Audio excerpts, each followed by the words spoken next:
You're listening to Emerson Whitner's NXT Report on the Angry Marks Podcast Network. Good day, AngryMarks.com, WrestlingOutsiders.com, anyone listening to this on any part of the internet.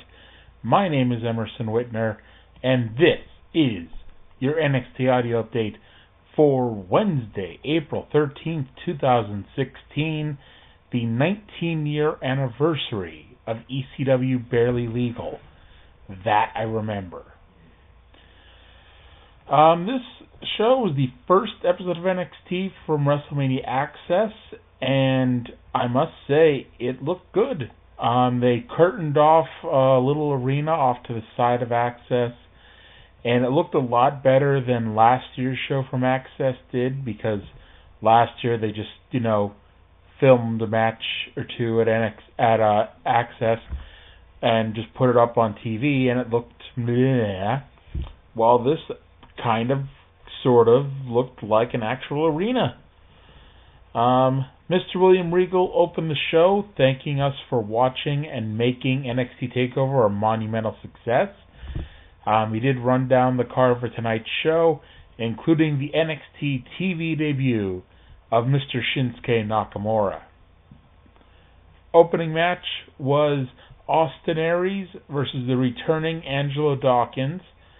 Dawkins, who now calls himself the Curse of Greatness, hasn't been seen in over 6 months since he broke up his team with Sawyer Fulton, and actually remember noting that Dawkins should talk to Tye Dillinger, of all people, about what happens when you, for no reason at all, break up your not very successful tag team. Dawkins got absolutely no reaction at all during this match, but he is solid in the ring and has a fair amount of personality. He screamed Dawkins Island while he had Aries in a front chin lock, which of course got zero reaction. Aries made his comeback, including a neckbreaker on the middle rope and a nice missile dropkick, before picking up the win with a discus elbow, which appears to be Aries' finish. Samoa Joe was standing angry backstage when he was asked about losing to Finn Balor. Joe said he didn't care that he lost twice to Finn. He's still on a mission to become NXT champion, and next week he'll bring his war to Apollo Crews. No Way Jose is still coming. In fact, he's debuting next week. Alexa Bliss took on Tessa Blanchard.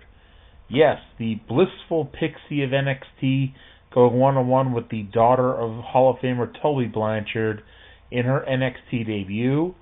Corey Graves at one point, my favorite announcer, Corey Graves, told Tom Phillips that they should talk about how great Alexa is, and then Tom told him, go ahead and tell us, and Corey had nothing to say. This was better than most Alexa matches, as Tessa is much better than your average bottom-of-the-barrel NXT woman wrestler. Alexa tried to slap Tessa at one point, but Tessa blocked it and made her comeback.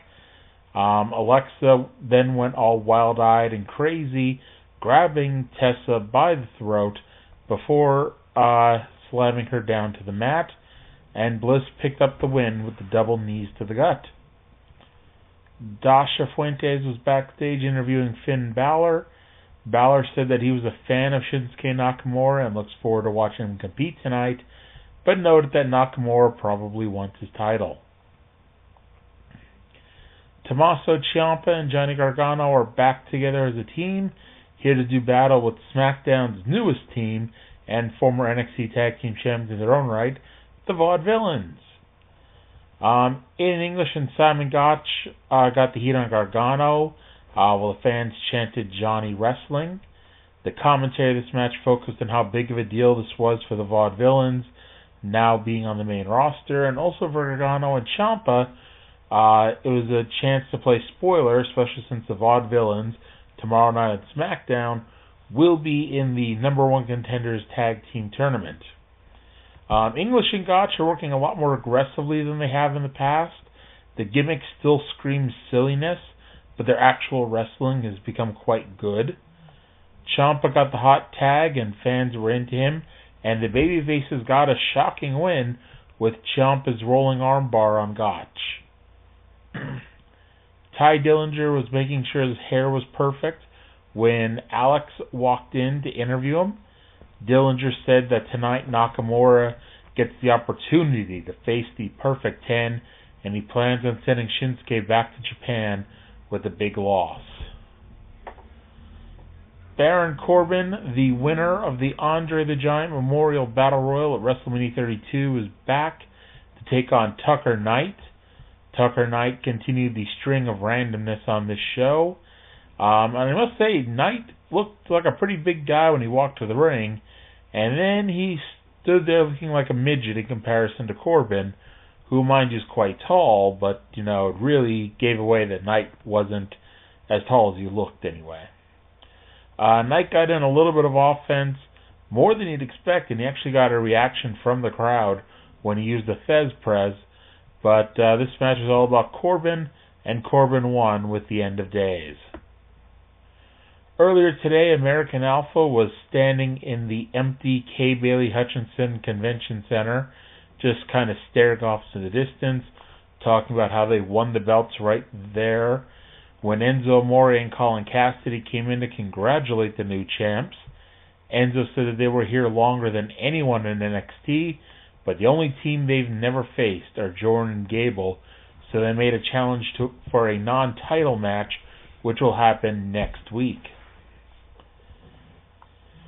The return of Bayley was next, as Bayley took on Liv Tyler. It was, of course, the first appearance of Bayley, like I said, since she lost. Personally, I think the reason why is because when she came out for her match with Asuka, she just completely ignored me standing against the guardrail when I tried to hug her. Like, seriously, I was standing there with my arms stretched out, and she went to the person next to me. That explains why she lost, because she didn't get any love from me. So Bayley by far got the best reaction of the match, in fact, of the entire show. Liv Morgan was looked at with derision from the audience. I don't think a single person thought she had a chance, and to be fair, I don't think too many of them knew who she even was. But despite that, this was a fun match, probably Liv's best match since starting on NXT, and Bayley won with the Bayley to Belly suplex. After the match, Bayley took the mic, thanking the crowd for reacting so well to her. She said a true champion is one who keeps getting back up, and while Asuka was a better woman that night, don't feel sorry for her because she will be champion once again. We then got the NXT TV debut of my favorite wrestler and yours, Shinsuke Nakamura, going one-on-one with the Perfect 10, Tye Dillinger. I want to point out the only thing I can hear when Nakamura comes out is Subconscious, which was his New Japan theme. It just plays in the back of my head during that entire entrance, no matter what his current theme really is. The fans were chanting, "This is awesome," about 2 minutes in, when Nakamura was just kicking Dillinger in every exposed part of his body. Tye got a series of 1 counts with a super kick. It was like he didn't quite believe what was happening. Nakamura ducked the second super kick. Dillinger ducked a kick by Nakamura, but Tye didn't watch because Nakamura's other foot came up and kicked him in the back of the head. I forget what it's called. Most of his Corey Graves was screaming it at me, but Nakamura won with his running knee. So that's it for this week. It was a whole bunch of short, pretty fun matches. Next week, we're still at Access, and it's Samoa Joe versus Apollo Crews. It's American Alpha versus Enzo and Cass. And that's going to do everything for here. I want to thank everyone for listening, and I'll talk to you again in 7 days. Thanks for checking out Emerson Whitner's NXT report, and be sure to look at the photo in the article for this episode to see a photo of Emerson Whitner not being hugged by Bayley. He specifically sent me this photo to share with all of you, so check it out and enjoy, and thank you for listening to the NXT report. You're listening to Emerson Whitner's NXT Report on the Angry Marks Podcast Network.